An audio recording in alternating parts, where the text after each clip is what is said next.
Hello, my name's Zach, and today I'm going to be reviewing every film I've watched in 2026 so far.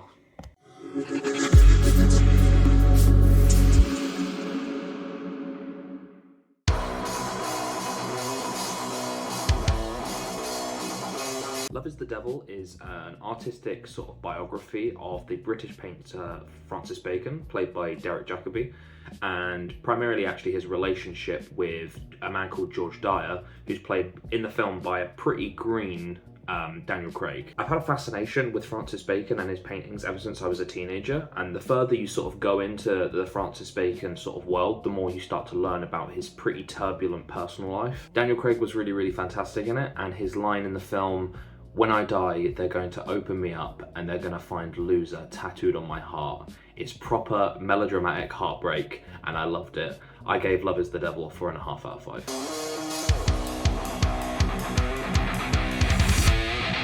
David Fincher is one of my favourite directors of all time, so needless to say I was pretty disappointed when I watched The Killer. It has its moments. Michael Fassbender's really fantastic in it, as always, but there were just too many moments in this film where I was just scratching my head, not really understanding why they were doing certain things. It was pretty average. I gave it a 3 out of 5.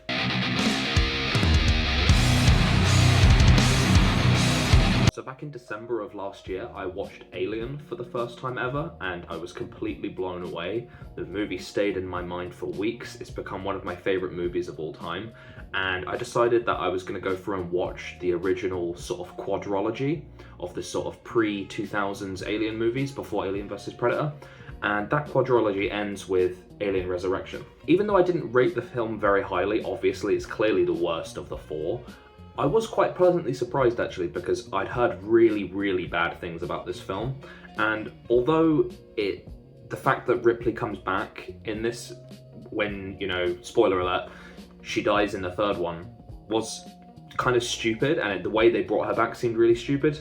I think Winona Ryder was a really great addition to it, and this one definitely has a different vibe. It's a lot more goofy.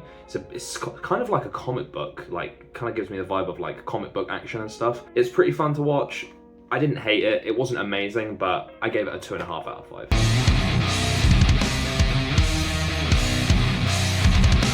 In December of last year, I also watched Predator for the first time, which I also loved, also becoming one of my favourite action movies of all time. I think Arnie was off the chain in that movie.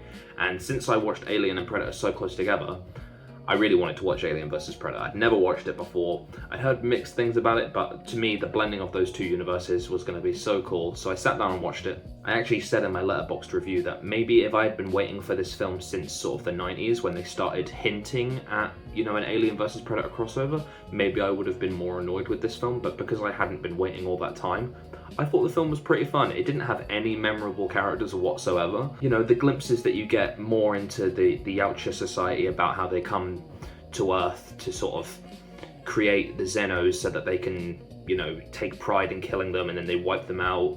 The actual scenes where the Xenomorph and the Yautja are fighting are awesome. So yeah, I thought the film was pretty good. It wasn't anything crazy, but it was pretty good. It was pretty fun to watch. I gave Alien vs Predator a 3 out of 5.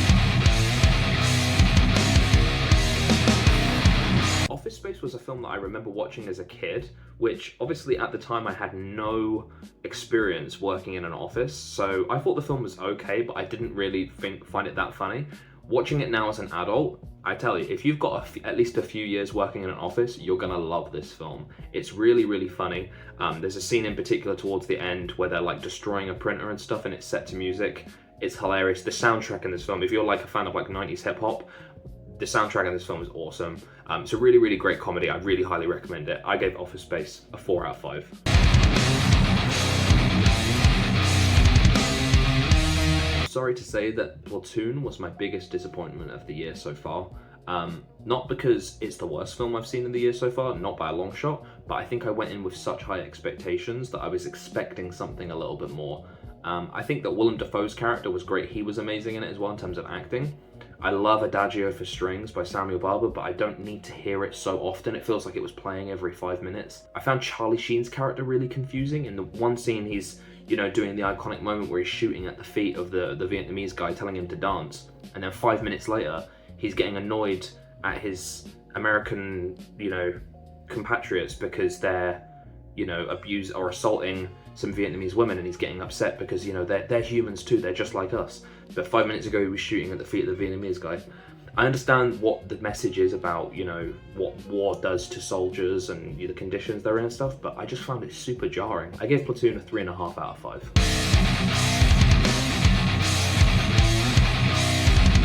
So now we move into the modern era of alien films, first of all with Prometheus. I didn't really know much about this film going into it. All I really did know is that there was a lot of debate about whether it should even really be considered an alien film. So because of that, I knew that there probably wasn't going to be much xenomorph action, and it wasn't going to be really anything like the previous 4 films.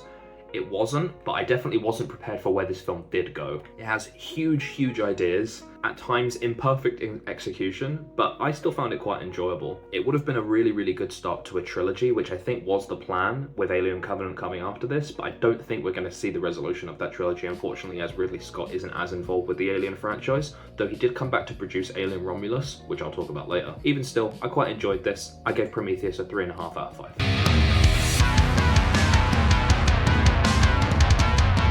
I have a long list of 80s and 90s sort of action adventure-y type movies that I flick through when I don't know what to watch. And I'm a pretty big Sean Astin fan, so I figured I'd give Toy Soldiers a go. It was fine. It had some fun moments, but a whole lot of nothing at times. I thought the pacing was actually really bad in the film. I don't really have a lot to say about this one, unfortunately. It was just pretty fine. I gave it a 2.5 out of 5.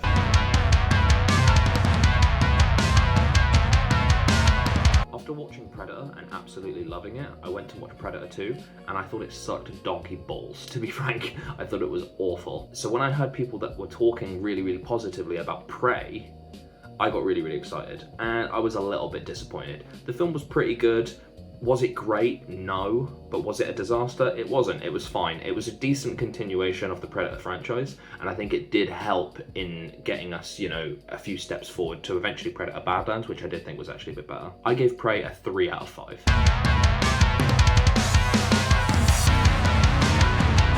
Perfect Blue is an absolute LetterBoxd heavyweight, and that's almost the entire reason why I watched it. I don't think anime films are for me, unfortunately. I've tried watching a few. Perfect Blue was one of them, which I did finish. I tried to watch Akira multiple times. I just can't get through it. The stories are interesting. I thought the story of Perfect Blue was really fascinating about, you know, what fame does to people and how you're slowly deteriorating mental health and all this stuff. I thought it was a really interesting story, but I just could not get gripped. I think it's just anime films that I don't know why. I wish they were, they're just not for me. I regrettably had to give Perfect Blue a 3 out of 5.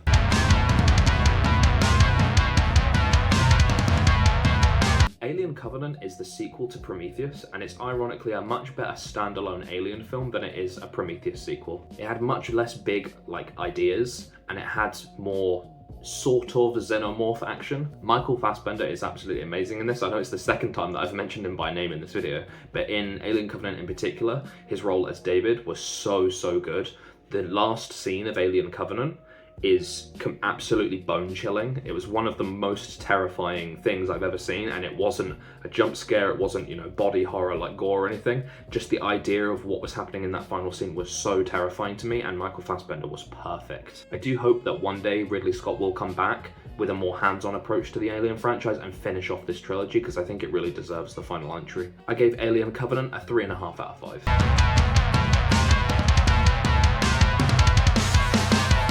Been familiar with Call Me By Your Name for many years because I'm a big Sufjan Stevens fan, but I never actually sat down to watch it. So I did that in January, and I have to say it's probably the warmest film I've ever watched. You can literally feel the Italian summer heat just emanating from the screen, and the film is beautiful in more ways than one.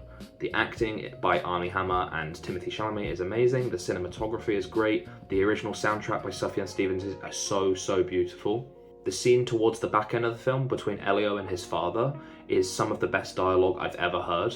And it really changed my perspective on Timothée Chalamet, to be honest with you, because for the longest time I just thought he was this, you know, flavor of the month, pretty boy actor that probably was just mediocre and he'd be gone in a few years. But actually he has stuck around since this film, has become a huge star, and I have to say that the credit that he gets is warranted. He is amazing in this film, and I've seen him in some other films that will appear later in this list, and the hype is real. Like, he is as good as people say he is. I gave Call Me By Your Name a 5 out of 5.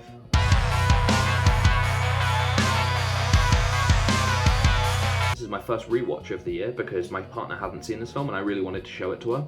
For me, this film is all about Philip Seymour Hoffman. He is absolutely electric in this film. Every single scene that he's in, your eyes are just glued to him. He's so great in it. This film also does a really good job of showing off the impressive range of Amy Adams, who's also great in this. Joaquin Phoenix is also great. Like everybody, all the key actors do their job perfectly in this film. This is a really great film. It's on some people's all-time lists. It's not on mine personally, but I still think it's really great. I gave The Master a 4 out of 5.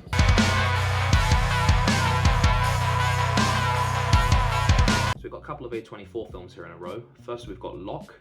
It's a really interesting concept. If you haven't heard of this film, basically it's Tom Hardy who is doing a long car journey, and while he's driving, he's having a series of phone conversations with different people in his life. You know, his job, his wife, he's got like a mistress who's going into labor, and essentially every single part of his life is falling down around him.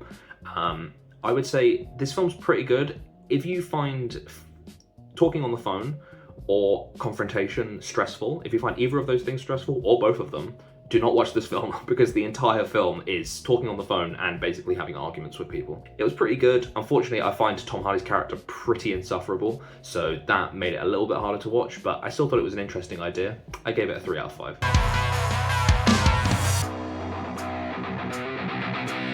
Unfortunately, I didn't think that Funny Pages was that funny, and when you watch a comedy film that you don't find that funny, it's hard to have much to say about it. I didn't laugh that often throughout the film. However, there was one moment where it had one of my favourite comedy line deliveries I've ever heard in my entire life. It's in my LetterBoxd review, LetterBoxd in the description by the way.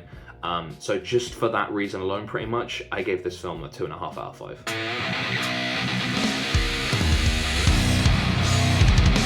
My first cinema trip of the year was to go and see 28 Years Later Bone Temple, and oh my lord, what a trip to the cinema it was. Everything good about 28 Years Later, they just cranked it up. If Ralph Fiennes wasn't already such an accomplished actor, I think this would have been considered a career-defining performance. He was amazing in this film.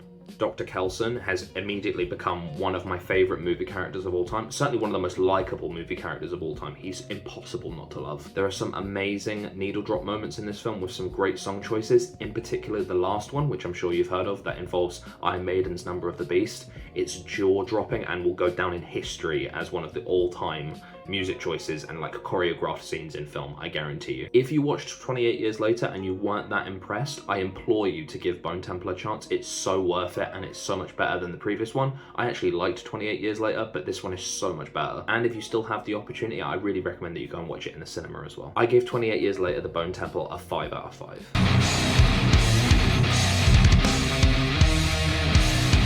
Alien Romulus was the last entry in the Alien franchise that I had to watch, so the franchise finally completed, and I have to say it was a great way to end it. Romulus really returns to the basics of the Alien films. It gets rid of a lot of the heady, like, you know, out there ideas of the Ridley Scott trilogy, and just goes back to basics, does it really well. Because of that, it doesn't do anything new, but what it does do, it does amazingly. And I'm hoping that the success of this one means that we'll get more entries in the franchise in the future. I gave Alien Romulus a 4 out of 5.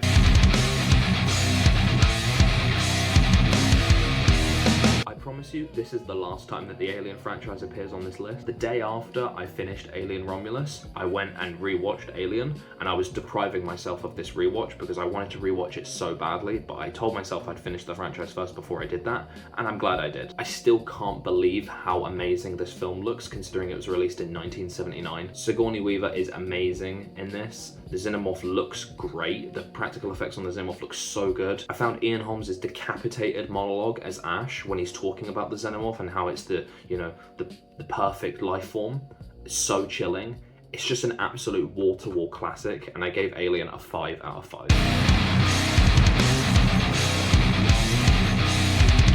I think people were worried about this film when it was leading up to its release, because I think before it was released it was being touted as a potential awards candidate. It certainly isn't that, but what it is delightfully charming and sweet. I said this in my LetterBoxd review. This film is carried quite heavily by how universally likeable Brendan Fraser is, but do I think that's a bad thing? Absolutely not. I also have to credit this film actually personally with sort of opening my eyes to the idea of going to the cinema to watch a film that isn't necessarily a visual marvel. The cinema's become so expensive that I just always had it in my mind that I would only go to the cinema if it was to watch a film that I felt needed to be watched in the cinema. But actually, if it's a film that I want to see, I'm gonna go see it in the cinema because you still have so much fun, even if it's not this, visual spectacle. I really, really recommend watching this one. It's very sweet, it's very funny, it's heartwarming, it's heart-wrenching at times. I gave Rental Family a 4 out of 5.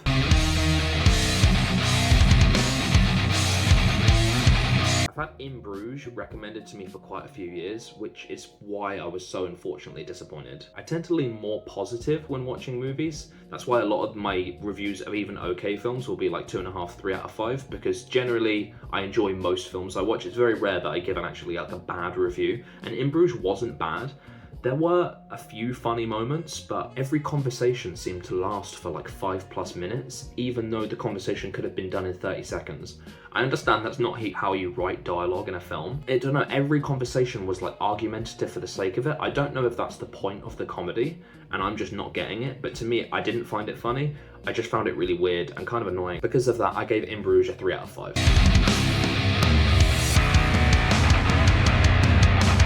I remember watching Evolution as a kid and really enjoying it. Watching it as an adult doesn't really hit the same, but it's still a harmless sort of aliens come to Earth type film. Also, David Duchovny is like alien extraterrestrial royalty, so obviously can't do anything wrong, and you have to watch this film just because he's in it, basically. I gave Evolution a 3 out of 5.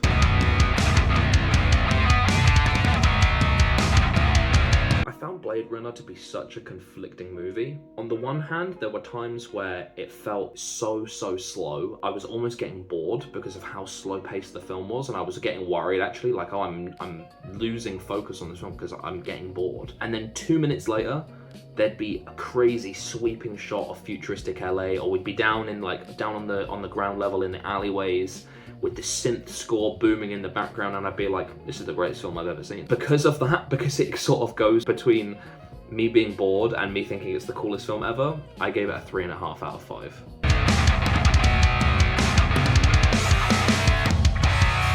I watched Star Wars Force Awakens on the opening week at the cinema, and at the time I thought that it was incredibly mid. So mid, in fact, that I never watched any other entries in that trilogy. I watched this one and decided to watch no more. Recently though, I've decided that I do want to finish the sequel trilogy, so before I went on to The Last Jedi and Rise of Skywalker that I haven't seen, I figured I'd give Force Awakens a rewatch just to remind myself of what happened, and I was actually pleasantly surprised. It was better than I remember. The pacing in this film is the biggest issue for me. The first 45 minutes to an hour are so action-packed and so fast-paced that it makes the rest of the film feel like such a drag. The final act, sort of the final 45 minutes to an hour, I think is really, really weak in this film. What I do love though is the practical effects. The return to practical effects in this film in particular are amazing. The droids and stuff all look great. The aliens that you can clearly see are just people in alien suits look so much better than the CGI ones that you get in instances in the prequel trilogy. The production overall just looks really, really fantastic. Overall, it's pretty fun, especially when compared to The Last Jedi, which is coming up. So I gave this a 3.5 out of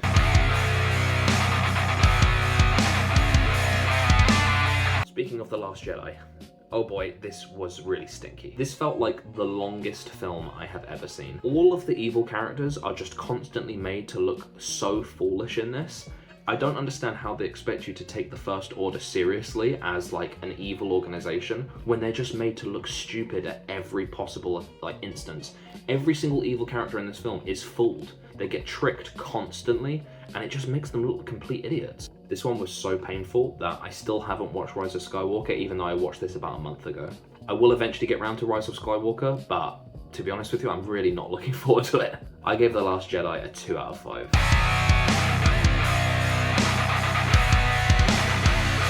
Another one from my 80s and 90s film list. I'm not sure why, but I always thought of RoboCop as it was going to be some sort of like dark, gritty action movie. I don't know why I thought that, because I clearly know what the RoboCop looks like, and he looks goofy, so I should have known that it was going to be a goofy film. Really, really weird comedy, some explosive action scenes. I mean, what more do you want? I gave RoboCop a 4 out of 5.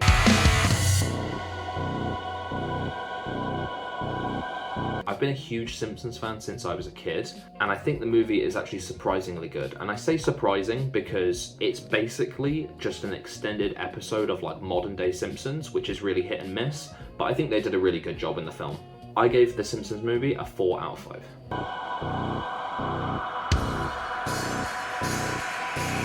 So after being introduced to the work of Paul Verhoeven by RoboCop, I decided in that moment that I needed to watch the Paul Verhoeven action trilogy of RoboCop, Total Recall, and Starship Trooper.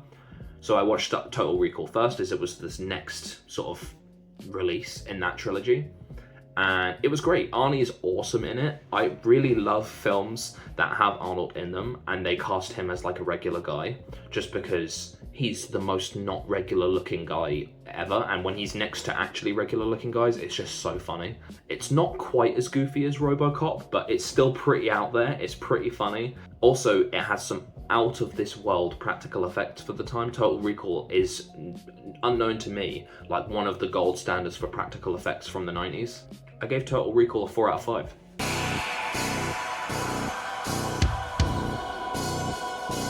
Unfortunately, I wasn't able to go and see Marty Supreme in the cinema, so I had to wait for it to come out on streaming, but oh my lord, what a film. Timothée Chalamet once again just proves why he is arguably the biggest actor in the world right now. He has got frenetic energy in this film. The film has electric pace, laugh out loud funny moments, and hands over your eyes anxiety at times. This pretty much had everything. I gave Marty Supreme a 4.5 out of 5.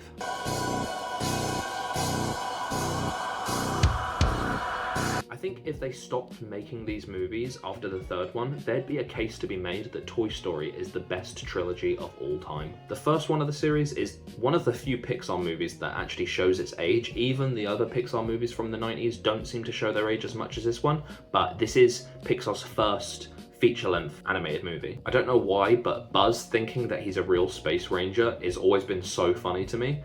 And then when he realizes that he's not, it then becomes so sincerely sad. This film is a real slice of my childhood, and I couldn't give it anything other than a 5 out of 5.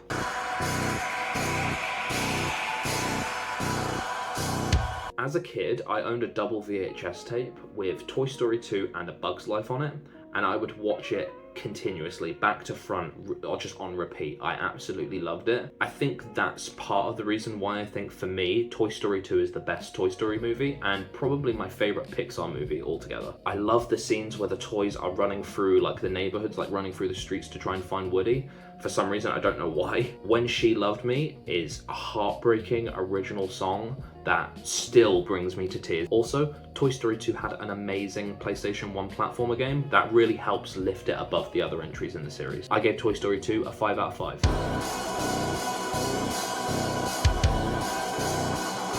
I was a little bit hesitant about watching Predator Badlands, as I'd heard good things about it, but I'd also heard really good things about Prey, and I wasn't the biggest fan of that movie. But I definitely had more positive feelings towards Predator Badlands than Prey. I'm not the biggest fan of the over-humanization of the Yautja.